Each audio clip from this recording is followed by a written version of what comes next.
조선시대의 서울, 한양이라 그러면은 사대문 성만 생각하실 거예요, 아마. 네. 사대문과 주변 지역이 한양이었던 겁니다. 임진왜란 얘기로 거슬러 가야 되는데 네. 임진왜란 때 이제 히데요시가 보낸 두 개 부대의 대장이 각각 가토키요마사, 가등청정이라 부르는 불교도하고 고니시 유키나가, 소서행장이라 부르는 기독교도입니다. 가톨릭이죠. 두 사람이 각각 남대문과 동대문으로 들어오게 되면서 요 문들이 이제 중요한 통과 역할을 했죠. 네. 네. 남대문, 동대문은 살아남아 있잖아요. 네. 네. 근데 일제 때 기본적으로 도시를 확장하다 보면 이 옛날 성들이 불편해집니다. 이게 흔히 여러분들 착각하시는 게 일본인들이 조선인의 정기를 꺾으려고 성을 없앴다고 말하는데 일본 정부는 일본 내에서 다 파괴했어요.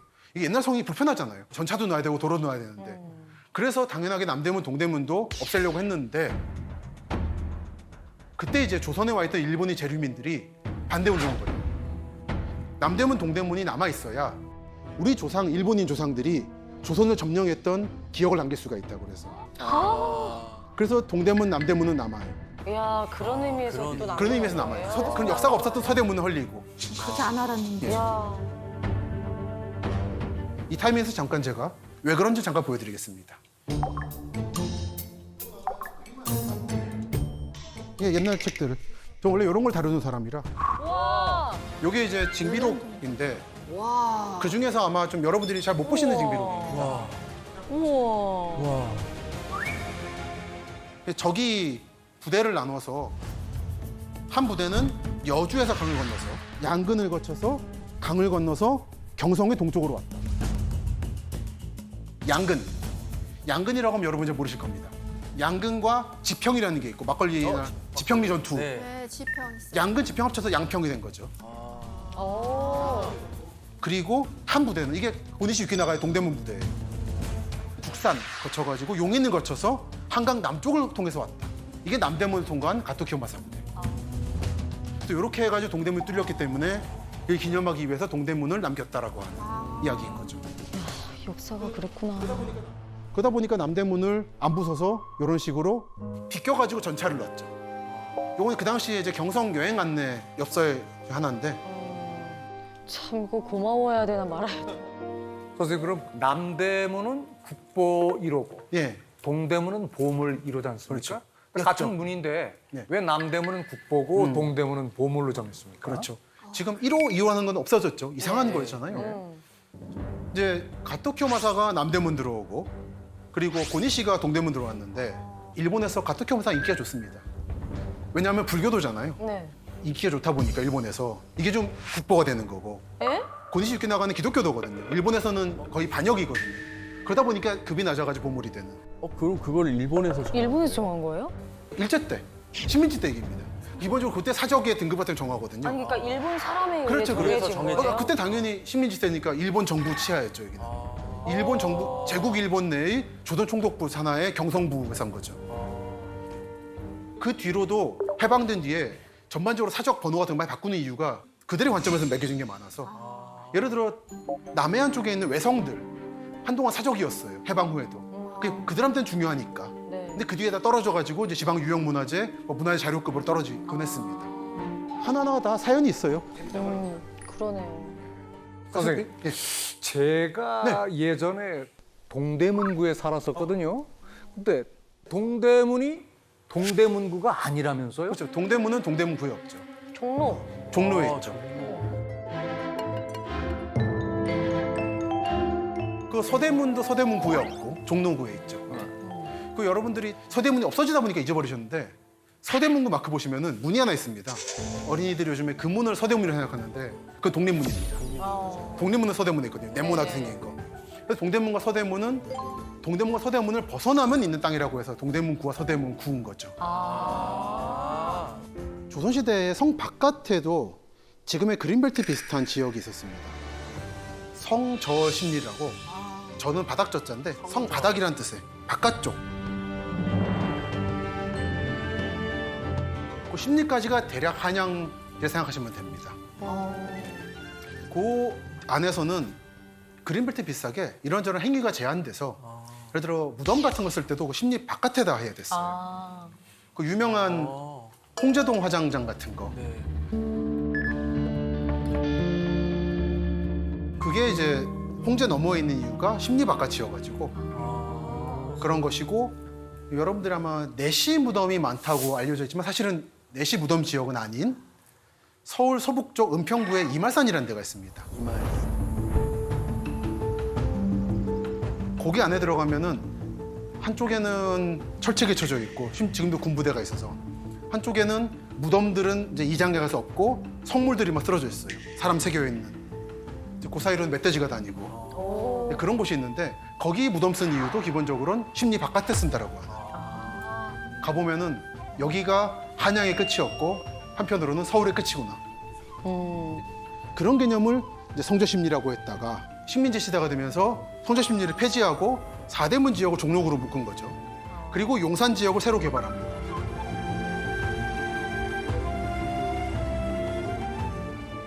여러분이 아시는 용산은 이른바 신용산이에요.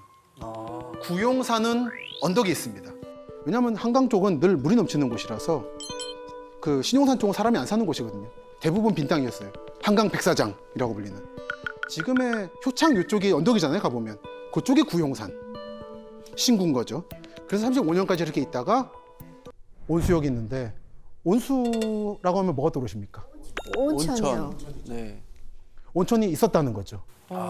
세종 때까지 있다가, 세종이 온천 매니아잖아요. 다 갔잖아요, 여기저기. 가까운 데도 온천이 있다더라. 그럼 내가 한번 가보겠다고 했더니 주민들이 시급히 묻어버린 거예요. 이거 오면은 모든 게 굉장히 금지됩니다. 개발도 안 되고, 이제 금렵이라고 해서 사냥도 안 되고, 모든 백성들이 왕을 존경한다 생각하겠지만 귀찮거든요, 사실은. 임금님이 뭘수록 좋아요. 그래서 묻어버리니까 괘씸하다고 다 유배 보내고 그랬습니다. 이야. 근데 이런 사연이 여기에 온수가 있는 거고, 하나가 신기루 온천역이라고. 신기루? 아세요, 혹시? 들어봤어요. 가보신 적 없으시죠? 네. 거기 이제 4호선 안산 시흥 쪽, 저기 오이도라고 많이 들어보셨을 거예요. 네. 4호선 끝이잖아요. 다 이름만 들어보고 안 가보는 곳.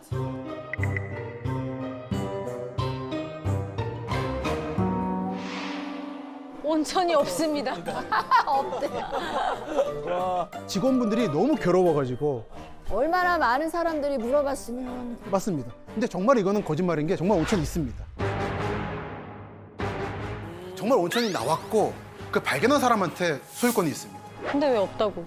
안산시가 여기를 온천 개발하는 것보다는 도시로 개발하고 싶었던 거예요. 그래서 소송을 끌면서 결국은 개발을 끝내버린 겁니다. 그냥 신길역이라고 하지. 근데 그러면 신기루도 이제 있으니까. 서울 신기루 헷갈리니까. 지금 말씀드린 것처럼 땅에서 발견되면 그 땅 소유주가 아니라 발견한 사람한테 소유권이 있어요. 진짜? 그러다 보니까 이제 문제가 된 게 지금 황금 아파트인 거죠. 서울에서 황금이 나왔다는 거죠. 황금이 진짜 있어요? 땅에서요? 서울의 한 재건축 현장. 금덩어리, 덩어리금, 덩어리금. 땅을 파는 대로 금빛 돌덩어리들이 계속 쏟아집니다. 공사 관계자들도 처음엔 눈을 의심했습니다. 황금 아파트라는 데인데 네. 금맥이 나왔습니다.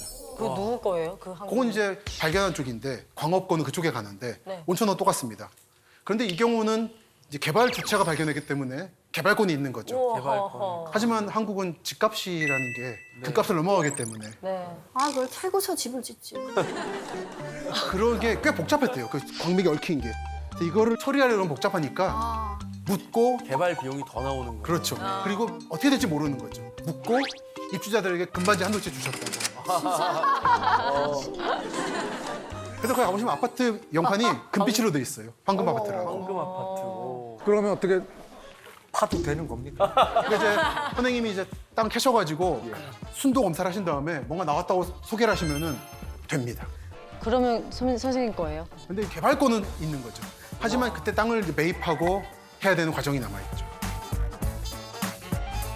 그런 자리는 명당 자리라고 하는 거 아니야? 명당? 명당이 이제 요즘 명당이라고 하면 아파트 만들기 좋은 땅이 명당이라. 근데 거기는 그러면은 명당이 아니라 황당한 자리네요. 아, 맞아요. 황당이다. 황당. 황당 자리네. 황당 자리입니다. 그렇게 해서 영등포란 지역이 일본이 경인이란 거를 만든다는 목적하에 경성이 붙이면서 진정한 강남과 강북을 가진 도시 서울이 탄생하게 됩니다. 한양은 강북의 도시고 경성 때 비로소 강남까지 붙는 도시가 되었다. 정말은 서울도 강북의 도시가 될 수 있었습니다. 예를 들어 지금 그런 도시 되게 많아요. 제일 유명한 게 충남 장항하고 전북 군산. 사실 같은 생활권입니다. 군장이라 묶어요. 근데 다른 지역이죠. 근데 이렇게 되면은 다리가 필요 없습니다. 서로 다른 도시니까. 근데 서울은 강남 강북을 묶다 보니까 쓸데없이 다리를 많이 넣어야 돼요. 네. 그래서 우리는 결과적으로 경인이 되었고 그 목적은 이제 공업국가, 근대라면 공업이었잖아요. 그때는 공업을 만들면 수출을 해야 됩니다. 항구가 필요하다는 게 이게 대도시의 기준이었던 거예요. 그래서 대경성, 대서울의 항구로서 인천을 개발하겠다는 목적하에 붙인 거죠. 그래서 여러분이 아시는 경인이라는 게 탄생하게 된다. 강남으로 안 간 이유가 또 자연재해 때문도 있어요. 그것도 있습니다. 자연재해가 많죠. 사실 살기 좋은 땅이 아니에요. 지금도 그렇습니다. 당장 제가 기억하는 강남에도 이따 또 말씀드리겠습니다만 강남 개발되고 나서 84년, 87년, 2001년, 2011년 이번에 4번, 5번이에요. 그러니까 이런 게 사람이 살기 좋지는 않죠. 네. 그래서 아파트를 강남에 많이 지으려 하는 이유가 그나마 피해를 좀 줄이려고. 주택으로 많이 지었다가는 피해를 많이 입기 때문에 강남 지역을 아파트 전용지구로 개발한 것도 있습니다. 그러니까 이번 수재 얘기를 잠깐 이어가면은 서울이면 강남에 비가 많이 오다 보니까 좀 화제가 됐지만 정말 비 피해가 심각한 거는 바닷가 도시들입니다. 동해나 부산이나 인천들. 이런 데는 간조만조라는 게 있어요. 밀물썰물. 밀물 때 폭우 내리면 이건 최악입니다. 특히 태풍 내릴 때 만조 차면은 이거는 그때 우리가 뉴스에 듣게 되는 거죠. 맞아요. 부산 지역이 침수했다라든지 인천 지역이 난리가 났다. 제가 강원도 동해시 청국동에서 19살 때까지 살았었어요. 네. 고등학교 2학년 때 네. 태풍 매미가 와서 제가 그 다니던 그 길목이 아예 침수가 돼서 얼마나 제가 불리했나요? 한 허벅지까지, 네, 허벅지까지 침수가 돼서 제 눈앞에 쓰레기통이 떠다니고 막 그런 걸 보면서 막 길을 건넜던 기억이 그렇죠. 있거든요. 맞습니다. 저도 호수 때 고속터미널에 잠겨가지고 강남이 네.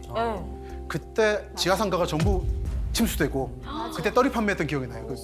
처음이어가지고 그때 여기 위로 잠겼습니다. 제가.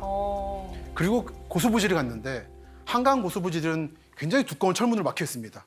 이게 진흙이 하류 지역이다 보니까 많이 떠내려오거든요. 이게 뚫을 수가 있어요. 진흙이 무게로. 근데 그걸 막기 위해서 엄청난 두꺼운 철문이 있는데 이게 열린 직후에 들어가 봤어요. 어린 마음에. 가서 뻘에 이렇게 한 발을 내딛는 순간 여러분 개펄 가시면은 위험하잖아요. 바람 빠져서 그 느낌이더라고요. 아, 내가 죽는구나 생각을 좀 처음 했습니다. 저도 이제 초등학교 때 네. 떡볶이 먹으러 이제 은마상가 그쪽으로 넘어가면은 그렇죠. 거기 물이 차가지고 잠기죠. 막 그 스티로폼 같은 거 떠 있고 맞습니다. 막 어른들 거의 허리춤 이상으로 막 다 물 맞습니다. 잠겨갖고 걸어다니고 그랬었거든요. 맞아. 강남이 늘 그래요. 네.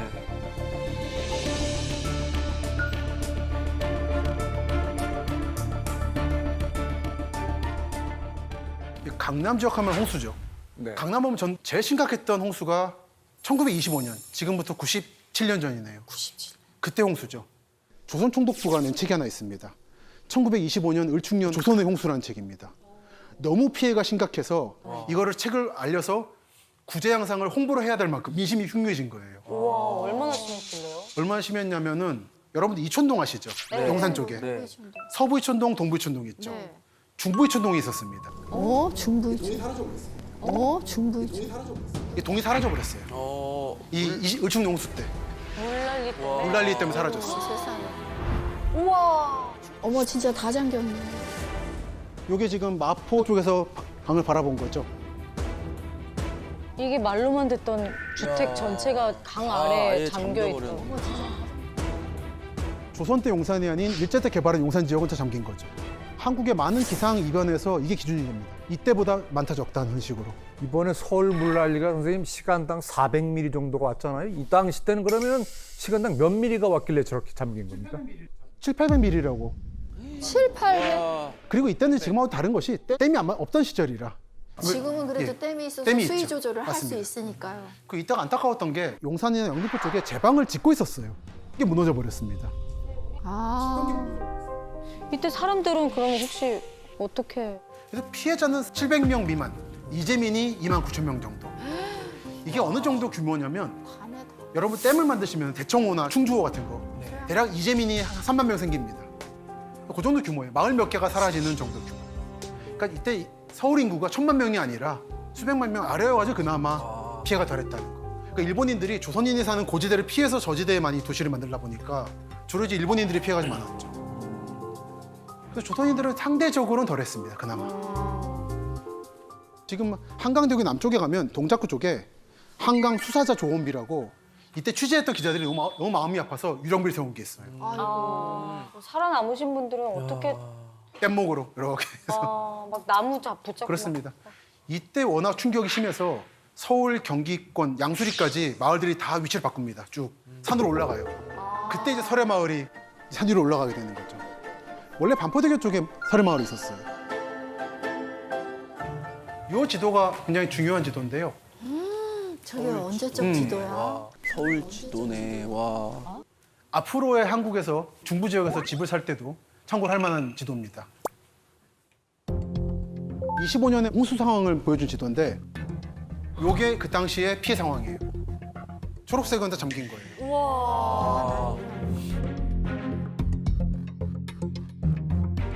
여기가 강남 지역이고 대치, 청남, 한티, 학동, 익관. 이쪽이 양수리, 두물리.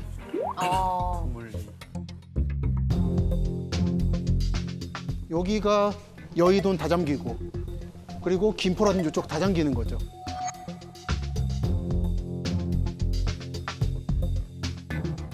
지금하고 서로 똑같은 게 안양천, 탄천, 중랑천, 홍제천이 똑같이 잠겼죠.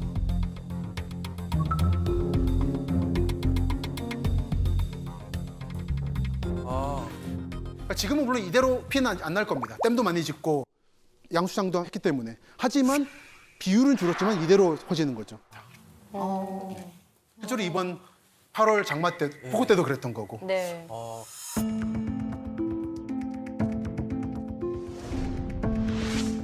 그 지난 당시의 피해 상황을 지금 지도로 한번 겹쳐본 겁니다. 100년 전의 피해 상황을. 이제 파란색이 물에 잠겼다는 그렇죠, 잠긴 거니까. 거죠. 그런 보시면은 잠실이 옛날에 섬이어가지고 다 잠겼고 잠실도 중랑천면 잠기고 이게 그 많이 100년 전 상황이 이랬다라는 걸 보여주고 있는 피해도입니다. 가락동만 괜찮았어. 송파구 옆에.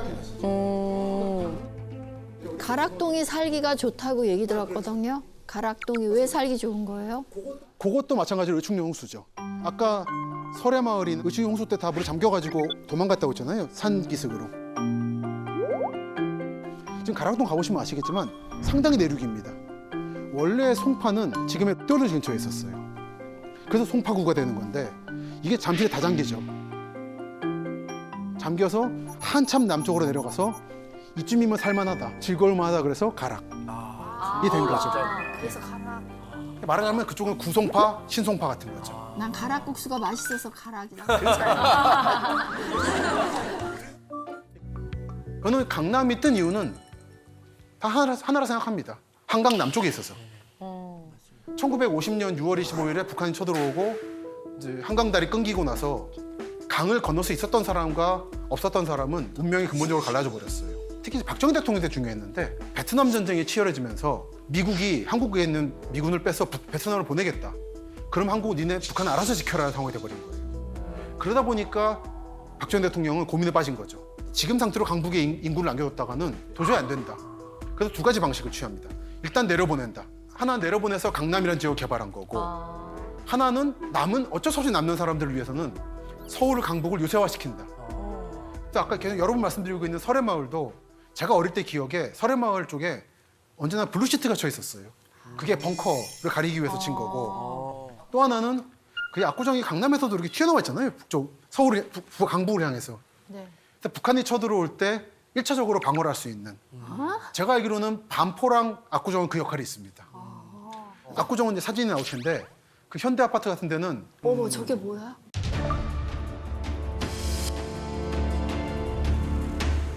그 저격수가 활동할 수 있는 저격수가 저기 방에 들어가서 쏘는 거예요. 쏠 수 있... 들어가 보면은 그런 것 같아요. 문이 들어갈 수 있는 문이 있는데 손잡이가 없습니다. 끊어놨고 군사시에만 여는 거예요. 여기에 가보면 5층까지 비어 있고 끝이 뭔가 막혀 있어요. 저기가 이제 저격하는 데지. 주민들은 모르시고 이게 왜 있는지. 사실 아파트에 빈만 많잖아요. 그런 건다 싶은 건데 사실은 저거랑 앞에 한양 아파트는 기본적으로 군사 목적입니다. 영동개발 말씀 좀 더 드리겠습니다. 거기 보면은 경기고등학교하고 봉은사 있잖아요. 네네. 언덕이죠, 이렇게. 네네네. 거기 위에 성벽이 있었습니다. 하고 그쪽에 삼성 리 도성 옛날에는 요즘은 삼성 동토성이라 부릅니다. 조선시대 시를 보면 이 영동에서 멀리 바라보면 남쪽에는 남한산성이 보이고 북쪽에는 백제성이 보인다라고 하는 게 그 정도로 빨리 보였던 건데 강남 개발 때 없앴어요. 저 뭐 일제나 몽골 침략 때 없어진 게 아니라 그래서 지금은 그냥 배수지의 벽에만 남아 있는 우리가 없앴어요. 그래서 저는 늘 말씀드리는 게 남 탓할 게 아니라 우리가 없앤 거를 자각해야 된다는 거죠. 그 강남 개발 때 처음에 서울 철거민들 성남으로 쫓아낸 다음에 서울시가 미안함이 컸어요. 이렇게 사람을 밀어냈다고 하는. 근데 이 사람들이 원래는 천호동 거쳐가지고 강북에 슈팅을 해야 됐는데 너무 멀거든요. 그래서 중간에 만들어주자고 한 게 잠실 신도시인 거죠.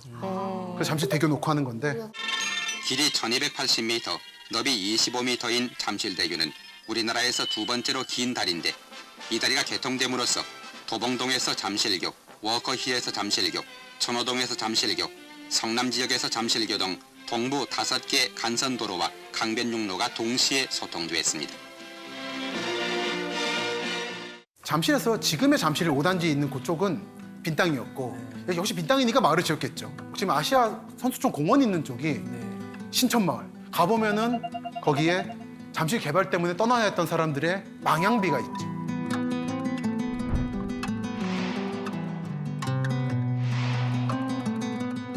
지명만 잘 읽어도 그 땅의 역사가 보입니다. 신천, 지금 말씀하셨던 신천 원래 없던 천인데 조선 중기 때 물이 넘쳐가지고 색강이 됐거든요. 그래서 새로운 강이다, 새로운 내다 그래서 신천인 거죠. 새로운 신의 내천자 해가지고. 그래서 원래 신천은 강북입니다. 뚝섬강 생활권이에요. 지금 아래 속초노수 쪽이 원래 굵은 한강이에요. 그거를 끊고 강을 좀 평평하게 편 거죠. 이거 직강하라고 하는데 해서 지금 만든 게 지금의 한강. 그리고 속초노수는 원래 물이 있던 곳이니까 가끔 싱크홀라고 하는 게 강 흐르던 곳이라서 메꾼 거라. 천호수는 인공호수 아닌가요? 아닙니다. 아니에요. 원래 그게 원래 한강인 거죠. 난 인공인 줄 인공호수로 알았는데. 알고 있어요. 그래가지고 거길 막았잖아요. 막은 뒤에 물고기가 많았대요. 그래서 잠실 직장인들이 점심시간만 되면 낚싯대 들고 와서 낚시하는 게 60년, 70년대의 그 유행이었다고. 퇴근 후에. 오른쪽으로 쭉 가로축이 연령입니다. 그래서 저 왼쪽에 있는 축이 영세고요. 그다음에 가면 갈수록 커서 이제 100세까지 이제 잡았습니다. 그리고 위 아래로가 뭐냐면 나가고 들어오는 사람들을 갖다가 순으로 집계를 한 겁니다. 그래서 위로 올라오면 인구가 온 거고요. 아래로 내려가면 인구가 나간 겁니다. 자, 그러면 지금 이게 지금 17년 동안 누적한 그래프인데 서울은 17년 동안 20대가 계속 증가합니다. 엄청나게 많은 20대가 꾸준히 서울로 계속 오고 있는 겁니다. 지금도 그렇습니다. 그러면 새로운 20대들은 계속 끊임없이 오고 30대가 되면 밑으로 쭉 빠지죠. 예, 경기도로 가는 겁니다. 옆에 보면 경기도의 그래프가 있습니다. 경기도는 어마어마한 사람들이 계속 오고 있는 거죠. 자, 그래서 20대는 서울을 바라보고 삽니다. 전국에서 전부 다. 그리고 서울은 20대의 블랙홀이에요. 지금도. 굉장히 많은 서울 인구들이 그 20대를 위주로 움직입니다. 부산은 20대가 17년 동안 계속 빠지고 있습니다. 대구도 미약하게나마 계속 빠지고 있는 중입니다. 반면에 이제 광주는 스케일을 갖다 좀 이렇게 낮춰보니까 그렇긴 한데 실제로는 점점 그 폭이 세집니다. 서울이라는 이제 블랙홀로 이제 온다라고 볼 수 있는데 부산에서 20대가 계속 서울로 가면 부산 친구들 중에 상당 부분은 서울에 와 있는 거죠. 부산에서 나간 20대들은 새로운 부산의 20대를 끄는 통로가 됩니다. 형 만나러 가고 하면서 계속 서울로 가는 연습들을 하는데 그때 어느 순간 갑자기 형이 일자리를 갖다 딱 줬다라고 하면 정착이 되는 겁니다. 그러면서 또 서울로 또 끌고 이런 식으로 가는 겁니다. 그래서 지자체 입장에서 보면 20대를 어떻게 잡을 수 있을까가 굉장히 중요한 키입니다. 이 두 장의 피라미드가 정말 중요한 이슈 중에 하나입니다. 10년 터울 정도 되는데 양쪽을 갖다 비교를 해보면 대치동은 똑같죠. 네네. 이 삐쭉 튀어나오는 게 엄마들, 아빠들일 거고 아래쪽이 자식들일 겁니다. 완전히 이렇게 됩니다. 이게 지금 위기라고 그랬죠. 이렇게 되면 난리가 난다고. 쭉 올라가면서 초등학교 위기, 중학교 위기, 고등학교 위기 쭉 갈 거라고 얘기를 말씀을 드렸어요. 근데 전혀 위기가 없습니다. 위기가 없는 게 똑같기 때문에 그래요. 그 얘기는 뭐냐면 그 다음 장면인데 자, 이주도입니다. 예, 이때 있던 친구들은 다 나갔어요. 그리고 새로 같은 나이대가 계속 들어오고 있는 겁니다. 그러면 끊임없이 학원 가다 보니까 학생 연령대들과 그 부모 연령대들은 대치동으로 들어오고 교육이 딱 끝나면 나가는 거죠. 그래서 그 지역은 언제나 중고등학생들이 엄청 많고 중고등학생들의 어머니들이 있고 나머지들은 끊임없이 움직인다는 겁니다. 자, 도시가 발전하려고 하면 안정성이 필요해요. 연령의 안정성이 필요합니다. 도시는 언제든지 일할 사람들이 계속 있어야 돼요. 그걸 거꾸로 사람의 입장에서 보면 나는 일할 수 없을 때 여기를 나가야 된다는 겁니다. 끊임없이 이 도시가 젊은 인구로 유지가 된다는 얘기는 젊지 않은 인구는 알아서 나가고 있다는 얘기예요.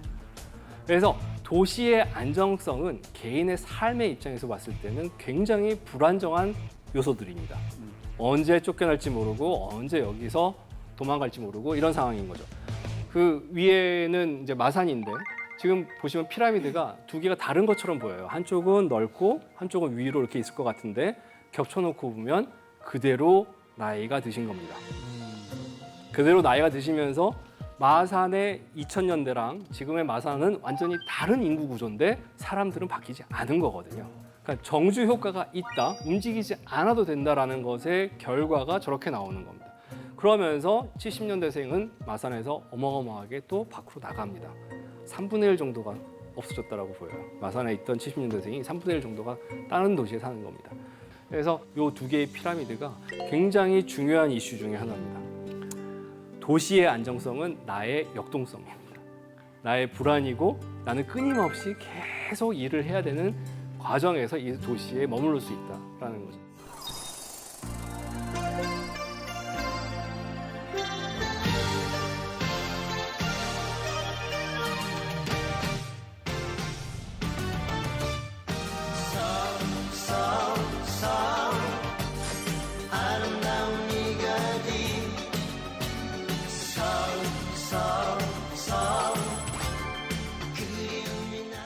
그러면 노인들을 위한 도시는 없는가? 라는 게 이제 하나의 테마가 될 수 있어요. 그래서 노인들을 위한 도시, 도시에서의 생산력이 없어지는 노인들은 어디서 어떤 식으로 살아야 되는지에 대해서 사회적으로 답을 해야 됩니다. 경제적으로는 어쩔 수가 없습니다. 그냥 밀려납니다. 집값, 인건비, 물건값이 높아야 사람들, 물건들이 도시로 온다고 그랬어요. 그 얘기인 즉슨 높은 집값을 감당 못하고 받는 인건비만큼 그 노동의 가치를 갖다 제공하지 못하는 그런 노인분들 같은 경우에는 밀려날 수밖에 없는 거죠. 지금 청년 지원한다고 해가지고 좋아하실 게 아니에요. 청년분들은. 여러분들 10년 뒤면 청년 아닙니다. 여러분들한테 갈 청년 지원 다 사라질 겁니다. 그 다음 세대가 받아요. 끊임없이 젊은 세대들한테 지원을 해주는 것뿐이지 나를 평생 지원해주겠다는 건 절대 아닙니다. 대도시는 중간 계급이든 아니면 젊은이든 국가적으로 아니면 사회적으로 지원받는 모든 시스템이 생산력에 맞춰져 있습니다. 생산하지 않는 사람들한테는 점점 힘들어지는 도시가 서울이다. 그래서 도시 외곽에 살면서 이 발전하는 서울을 갖다 즐길 수 있는 상태가 되는 게 제 꿈이에요. 그러니까 도시에 계속 머물 자신은 없고요. 솔직히 여기서 엄청나게 싸워야 되는 건 나이 들면 들수록 힘들어지는 거니까 주변에 머물면서 계속 움직이면서 발전된 서울의 모습을 갖다 볼 수 있는 것만으로도 굉장히 행운입니다. 그 문화적으로 소비할 수 있으면서 주변에 사는 것, 이게 정말 제일 좋은 다양한 선택지가 될 겁니다. 우리나라가 노인뿐만 아니고 보면은 이제 굉장히 많은 사람들이 그 집값 때문에 자의반 타의반으로 이사를 많이 하잖아요. 이게 우리나라만 그런 건지 아니면 이것도 역시 해외에서도 또 이런 사례가 있는 건지. 우리나라가 엄청 심각하죠. 예. 많이 심각한 거예요. 엄청 심각합니다. 예. 제가 7년 동안 5번 이상 이사를 했거든요. 평균을 갖다 굉장히 낮추시고 계시는데, 예. 근데 그게 역동성이라는 것도 돼요. 우리나라가 발전한 거는 일자리가 있는 곳에 사람들이 끊임없이 움직였기 때문이에요. 자, 울산, 포항, 야, 새로 이제 기계 만들었으니까 일하자라고 해가지고 사람 구합니다라고 하는데 사람들이 안 움직여봐요. 기계 옆에서 계속 노동을 해야 되는데 그 기계로 사람들이 안 온다라고 하면 그러면 말짱꽝인 거거든요. 그러니까 끊임없이 일자리가 있는 곳에 사람들이 움직였기 때문에 가능했던 거고 그 움직인 것이 오히려 정주 효과를 갖다가 안 좋게 바꾼 겁니다. 그래서 사람들은 괴롭죠. 매년 이사 다니려고 하면 엄청 괴로운데 그 결과 도시는 발전하고 있는 아주 역설적인 환경인 거죠. 그러다 보니까 이제 선생님 월세 인구가 좀 많이 느는 것 같아요. 제가 보기에. 예. 저 역시도 지금 월세를 살고 있고 앞으로도 월세를 살 생각이거든요. 죽을 때까지 저는. 그게 편하더라고요. 저는 이제 막 약간 유목민 같이 이렇게 저는 이게 이동하면서 사는 게 좋더라고요. 예, 통장의 이자가 월세보다 비쌀 때는 그게 그래서 가능할 수도 아직 있을 텐데요. 까먹은 것도 많은데요. 예. 많은 분들이 이제 집을 사다 보면 많은 빚이 또 생기잖아요. 예. 그래서 우리나라 특히 이 서울 쪽에 월세 인구가 많이 느는 것 같은데 이건 앞으로도 또 이렇게 계속 진행이 될까요? 어떨까요? 예, 많이 진행이 될 겁니다. 그러니까 서울에 계신 분들은 주거 문제는 더 열악해질 거라고 예측을 해요. 왜냐하면 서울 밖에 사는 사람들이 서울 집을 살 환경이 점점 더 높아집니다.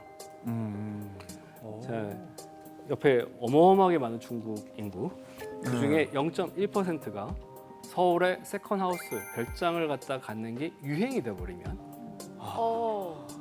그러면 그 충격을 감당할 수 있는 주택 시장은 아닙니다. 예. 근데 중국만이 아니라 일본 아니면 동남아 여기저기서 서울의 집은 서울이란 풍경 자체가 서울이란 공간 자체가 워낙 매력적이다 보니까 올 가능성이 있어요. 그렇게 되면 서울에 사는 사람들의 의지랑은 전혀 상관없이 빈집이 많음에도 불구하고 집값은 올라갑니다. 이게 서울에 대한 이야기를 갖다 제가 드리는 게 아니라 이미 런던, 파리, 베를린 다 겪고 있는 문제예요. 분명히 현지인들은 집이 없어가지고 굉장히 힘든데 빈집은 늘어나요. 빈집이 많은데 들어갈 수 있을 만큼 값이 싸지지는 않아요. 집을 놀려도 되는 외국인들이 샀기 때문에 그래요.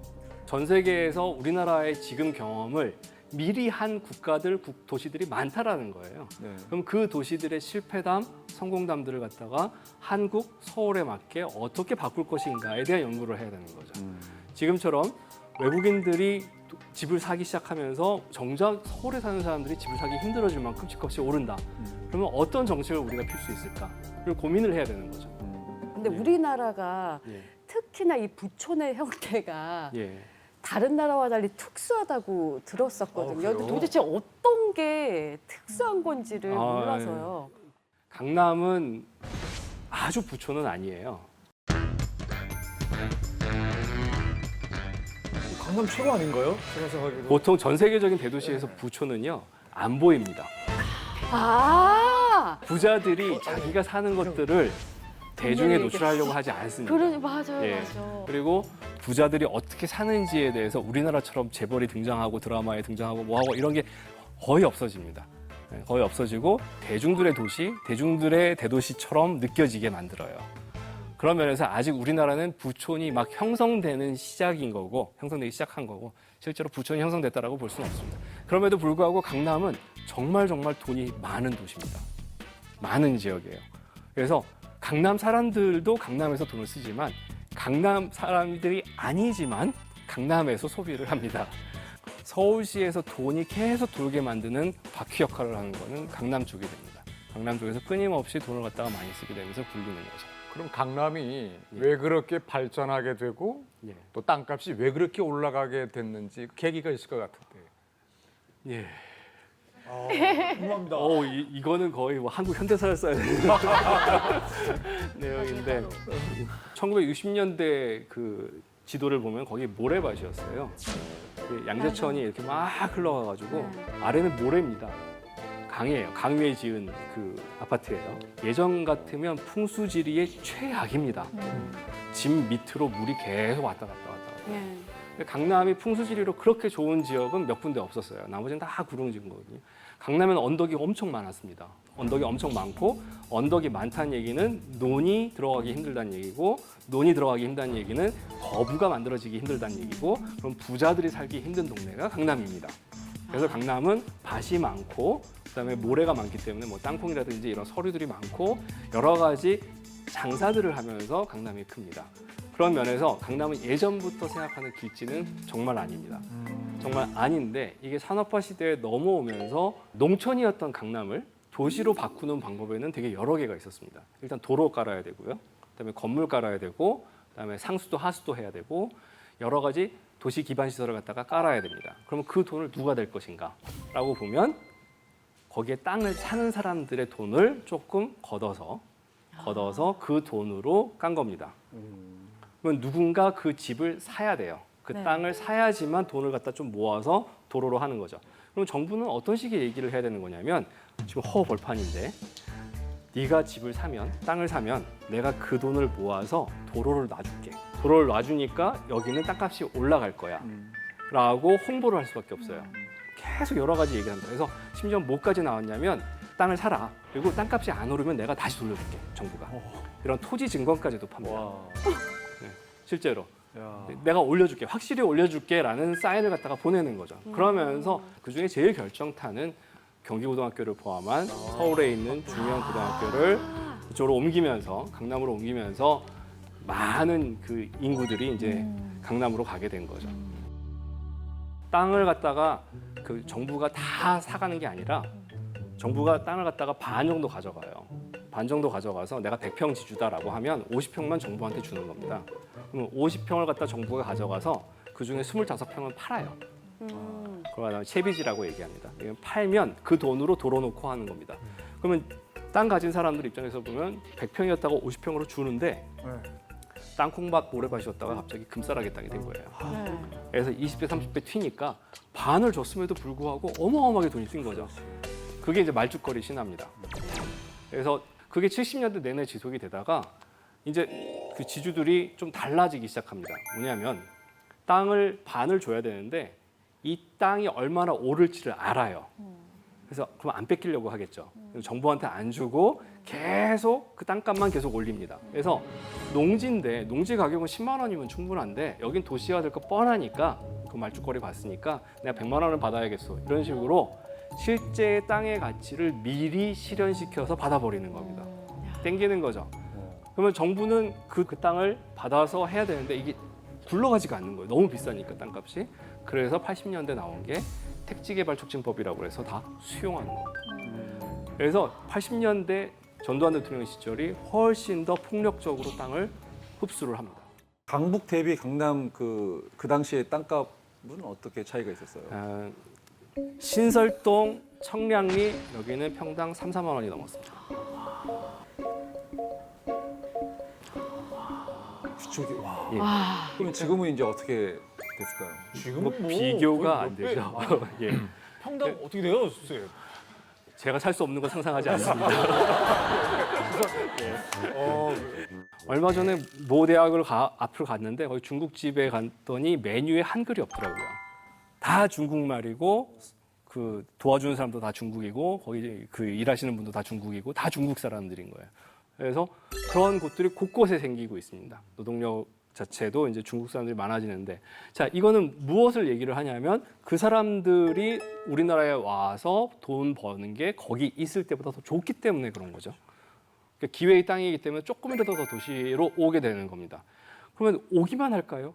가는 사람들도 있는 거죠. 그래서 베이징이라든지 중국 도시에 가면 거기도 훨씬 더 많은 사람들이, 많은 한국 사람들이 거기서 일을 하고 있습니다. 이렇게 서로 왔다 갔다 하는 상황들이 이제 벌어지는 겁니다. 이거는 철저히 개인과 도시 간의 게임이에요. 도시는 일을 할 수 있는 사람들을 갖다가 끊임없이 끌어오게 하려고 하고, 사람은 점점 더 돈을 더 주는 곳으로, 더 기회가 있는 곳으로 옮기려고 하는 그런 경쟁들이 만들어집니다. 요즘 가장 중요시하는 거는 하이브레인 엑시트입니다. 두뇌 유출. 젊은 사람들 혹은 똑똑한 사람들 아니면 머리 쓰는 IT 이런 쪽은 전 세계 공통이에요. 지금 제가 이 게임 만들었습니다라고 해서 보여주고 오케이 좋다 나랑 같이 일하자라는 말을 갖다가 하는 거는 스카이프 한 번에 통하면 됩니다. 그냥 위성 전화로 한 번만 얘기하면 언제든지 움직일 수 있는 상황이 됩니다. 그렇게 되면 정말 힘들어집니다. 왜냐하면 국가 입장에서는 이 아이를 키우기 위해서 어릴 때부터 엄청나게 교육을 시켰더니 일하러 다른 데로 가면 그 지역은 망하는 거죠. 그 돈을 갖다 쓴 걸. 전국적으로 다, 전 세계적으로 다 공통으로 이렇게 다 쓰면 모를까. 한쪽에서 집중 투자를 해가지고 청년들을 갖다 육성을 해서 다 뺏기는 겁니다. 그게 바로 도시가 갖고 있는 딜레마예요. 그런데 희한하게도 다들 꿈을 꿔요.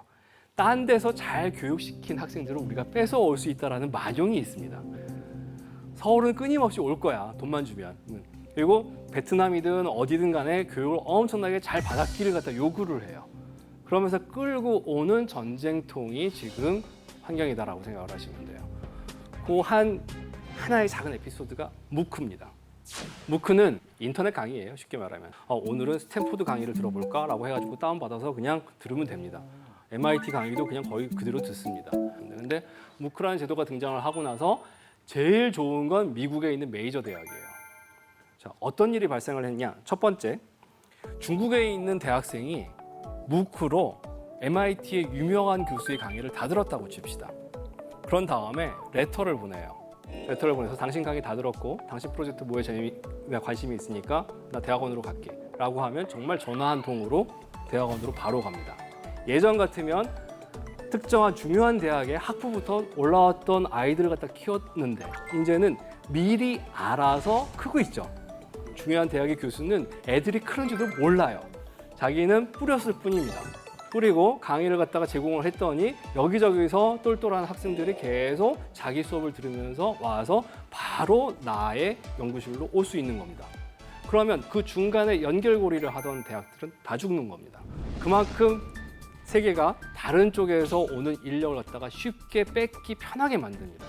자, 그 다음에 중요한 것 중에 하나는 뭐냐면 어느 날 갑자기 G로 시작하는 메이저 회사가 미국에 있는 메이저 회사가 우리는 대학교 졸업장 안 보고 무크 강의 중에서 이 강의 들은 걸 우선시한다라는 내규만 만들어도 모든 대학의 디플롬 위치가 다 흔들릴 겁니다. 우리나라에서도 마찬가지인 거죠. 재벌이 시험으로 뽑는데 우리는 학력 안 본다. 다 평등하게 다 풀릴 거다. 남녀 안 본다. 단 무크에서 뭐 강의해가지고 어떤 면허증이 있는 걸 요구를 한다. 라고 얘기를 해버리면 그러면 대학교 시스템이 완전히 와해가 됩니다. 네. 와해가 되기 직전이죠, 지금. 대학 자체가 지금 굉장히 큰 위기니까. 그런 상태로 메트로폴리스는 끊임없이 사람들을 갖다가 뺏기는 그런 전쟁이다라고 생각을 하시면 됩니다. 그래서 이제 이런 풍경들이 이제 굉장히 익숙해지는 거죠. 어떤 느낌인지 알겠다. 예. 지금 이 방송국 안에서도 일하시는 분들이 서로 가끔 영어와 일본어와 중국어를 갖다 막 섞어가면서 이제 하게 되는 거죠. 지금은 뭐 동남아에서 오든 아니면 뭐 아시아 옆에 있는 중국이나 일본에서 오든 그 인근에서 오지만 앞으로는 점점 더 다국적으로 올 거거든요. 그러니까 다른 대륙에서도 많이 올 겁니다. 그러면 낯선 것을 익숙하게 만들면서 그 사람들이랑 같이 일하는 법을 갖다 배워야 되는데 그게 아주 단숨에 되지는 않습니다. 그러면서 그 과도기에서는 항상 많은 사람들이 스트레스를 받아요. 생전 처음 보는 사람이랑 악수를 해야 되는 건데 두려운 거죠. 이게 낯서니까 굉장히 힘들어지는 겁니다. 그래서 그런 것들을 갖다 미리 반응을 하는 게 주로 미디어예요.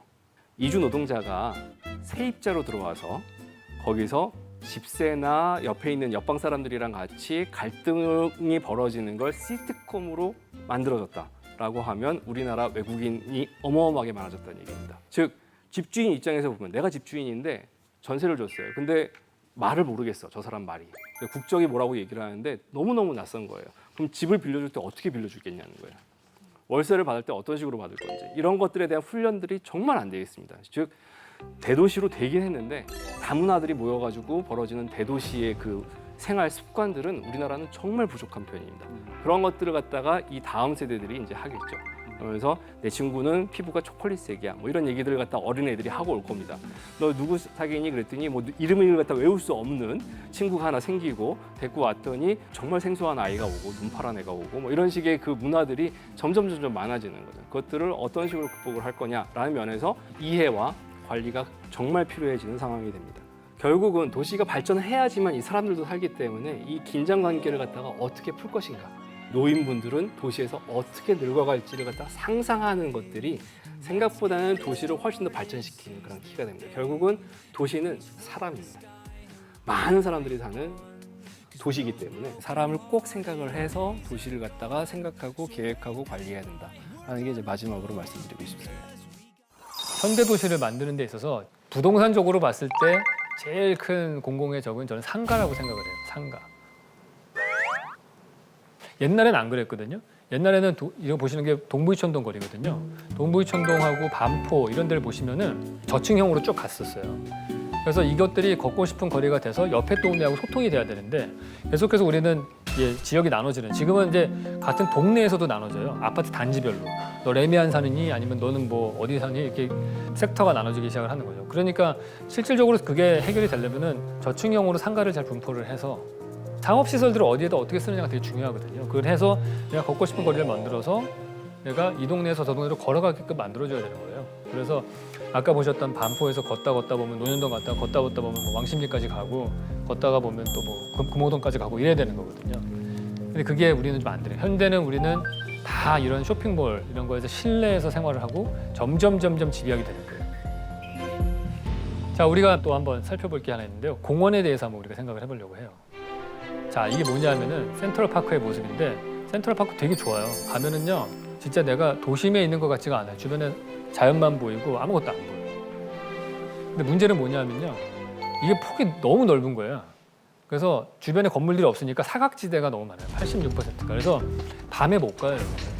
밤에 가면은 누가 죽여서 땅에다 묻고 나와도 몰라요. 그래서 옴스테드라는 사람이 설계한 보스턴 커먼이라는 공원이 있거든요. 그걸 보시면은 되게 조그만하고요. 여기 가면은 주변에 건물들이 보입니다. 건물들이 보여서 이것을 내려다볼 수 있게 하는 감시하는 곳이 된 거예요. 제가 감시를 되게 안 좋게 말씀드렸는데 감시의 좋은 점은 그거를 더 안전한 공간으로 만든다는 거예요. 우리가 CCTV를 달면 그 공간이 안전해지는 거랑 똑같은 원리인 거죠.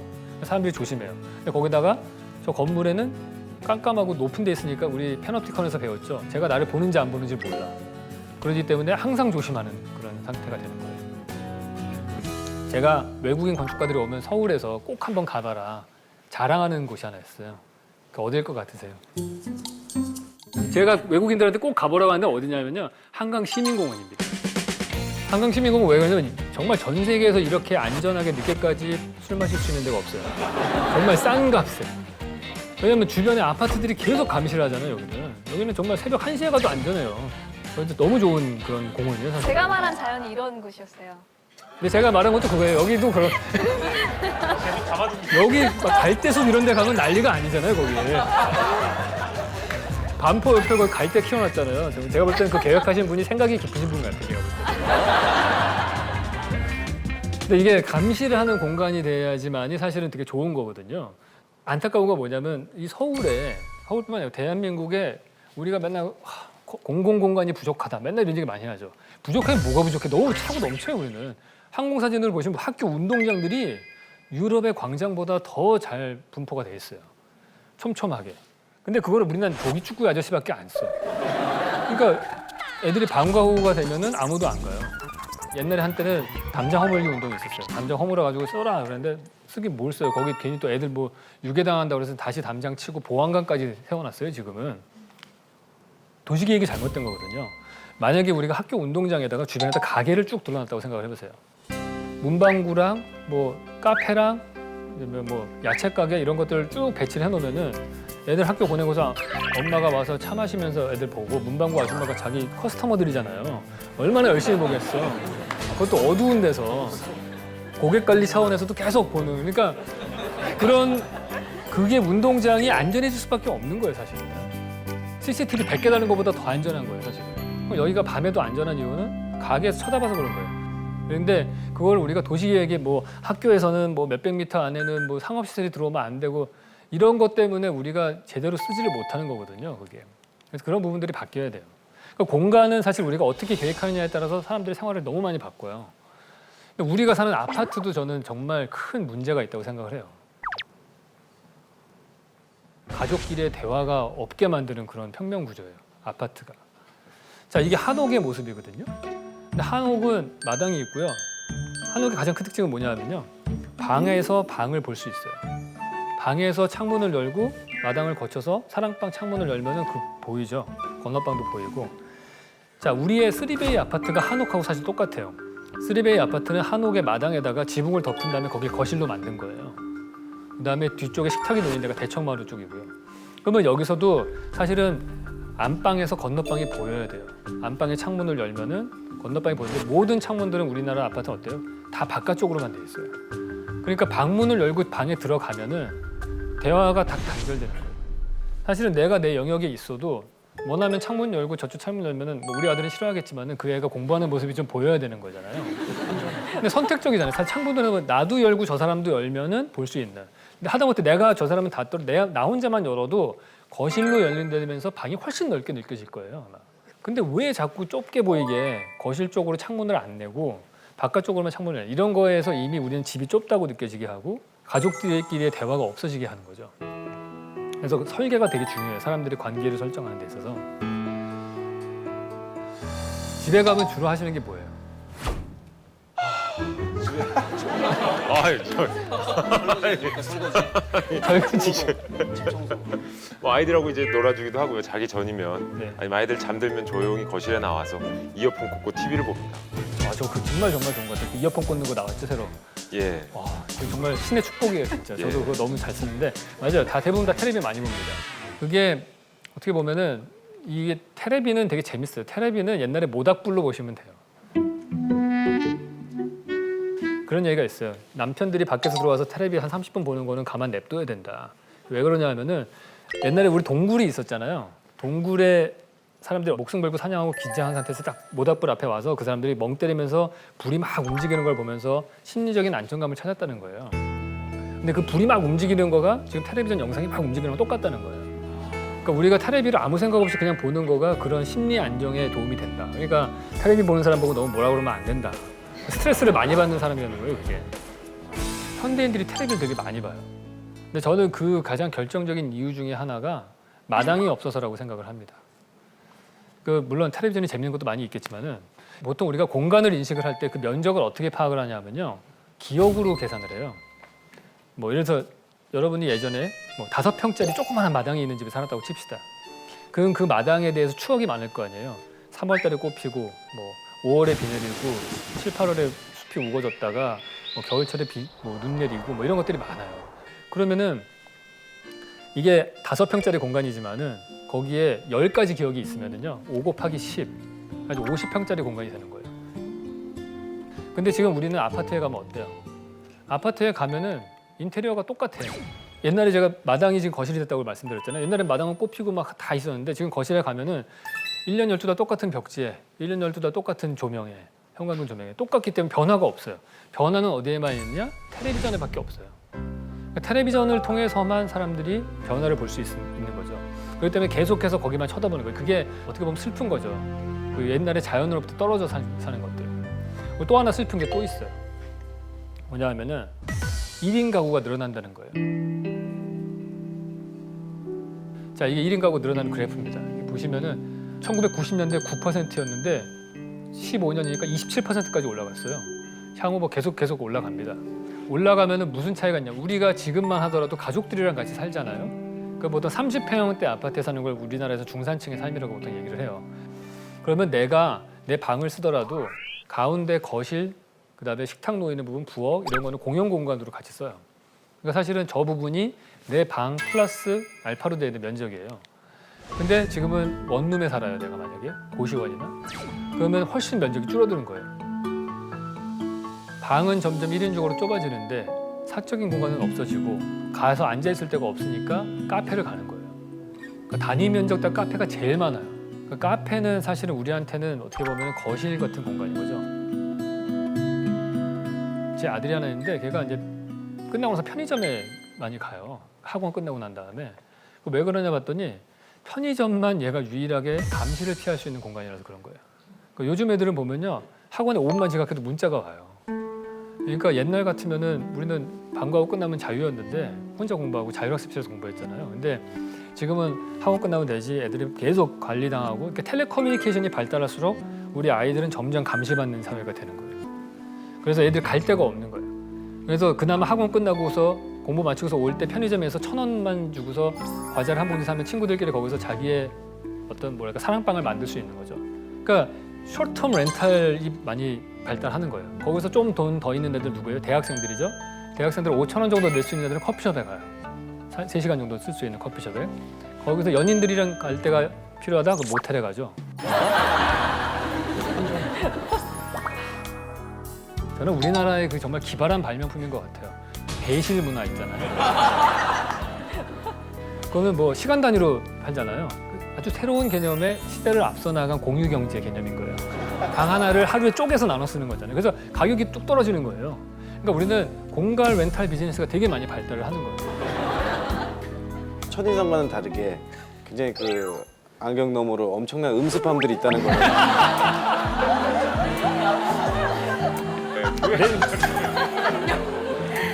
눈치채셨는지 모르겠는데 제가 다 그렇게 봐요, 세상을. 제가 김상중 씨한테 질문 하나 드릴까 하는데요. 고인돌하고 스톤힌지, 피라미드, 뭐 지구라트, 만리장성 이런 것들의 공통점이 뭘까요? 큰 돌로 지어진 석조 건물? 네, 맞습니다. 그러니까 크다는 거고요. 여기서 핵심은 뭐냐면 무겁다는 거예요.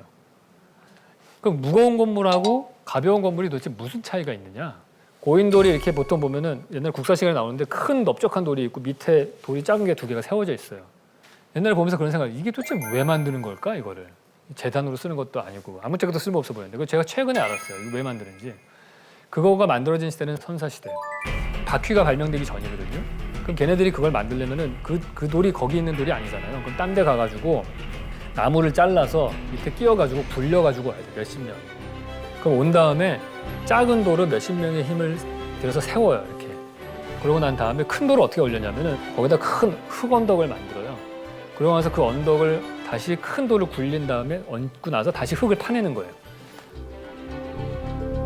이게 엄청나게 노동력이 많이 들어가는 거예요.